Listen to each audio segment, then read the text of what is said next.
This is Richard Wolff from Democracy at Work, responding to another Ask Prof. Wolff question from our Patreon community. This one comes from Fred Gliena, and it refers to an article by Christopher Leonard in the June 11th edition of the New York Times.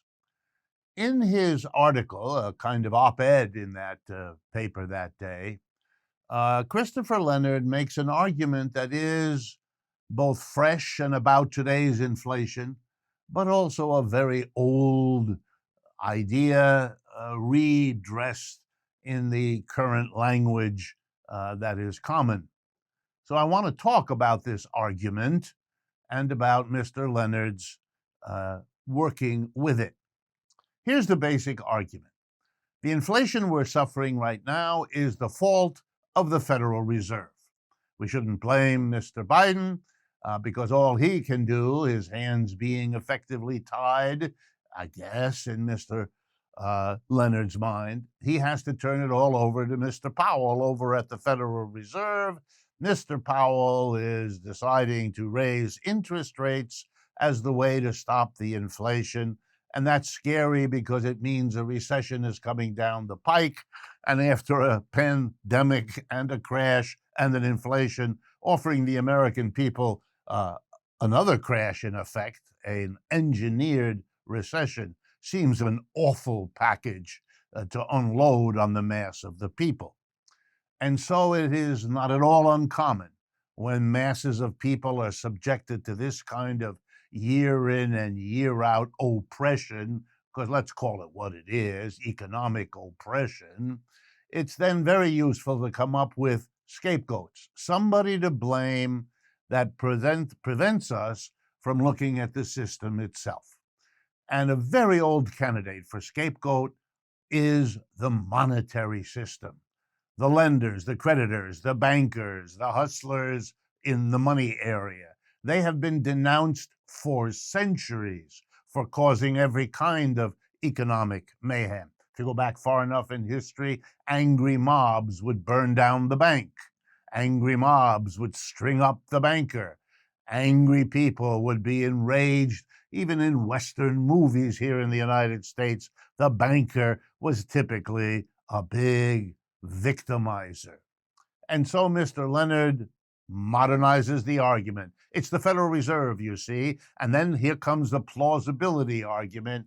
They pumped a lot of money into the economy, which is true, over the last umpteen years, which is true, and so he draws the conclusion.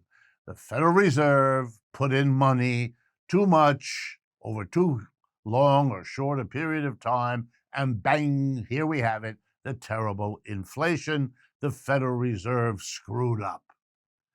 This argument is not very original, and it is not new, and it is mostly not true either. Let me explain, because that's the key issue here. Yes, the Federal Reserve pumps money into the economy. It's been doing it for the last 20 years, basically in response to the crash, so-called dot-com crash of capitalism in the year 2000. It ratcheted up the pumping of money after the Great Recession, as we called it, 2008 and 9, and now it has done it again with the pandemic and the crash of 2020. Here's the interesting fact. For most of those 20 years, in fact, for all of them except the last year, year and a half, there was no inflation, which would make it a little dubious to say that when you increase the money supply the way the Fed did, well, then you get an inflation. No, you didn't. You didn't for 20 years, and therefore that argument has to be shaken. But that's not even the major thing. That just shows that the argument is weak and probably wrong. But here's the big important point. Why does the Federal Reserve do what it does? And the answer is not some notion in the Federal Reserve, it's a good idea, let's pump money.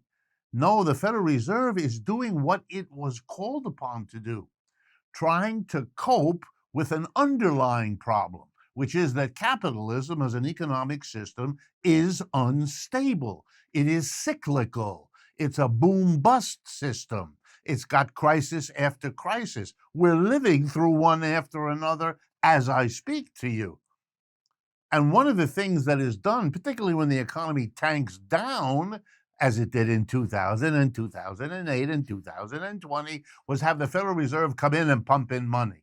That's why they do it. That's when they do it. And the logic is, oh my goodness, our economy is falling apart.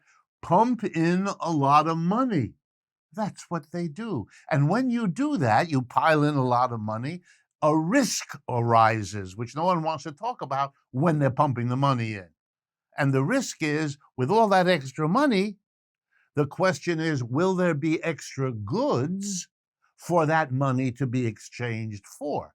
If there are extra goods produced, then they will soak up that money. We will spend the extra money, and there'll be goods for us to buy, no inflation. But if the excess of money isn't met by an increase in production because the capitalists who control production don't increase it, well, then yes, there'll be too much money chasing too few goods.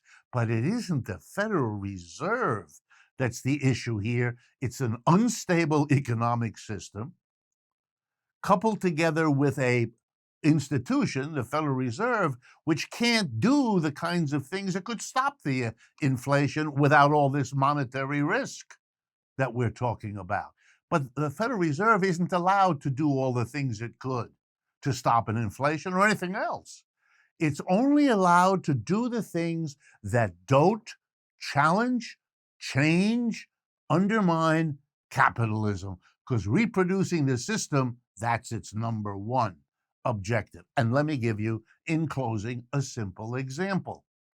We have an inflation. Everybody agrees on that. We don't want it. Nearly everybody agrees on that. Well, here's something the Federal Reserve could do.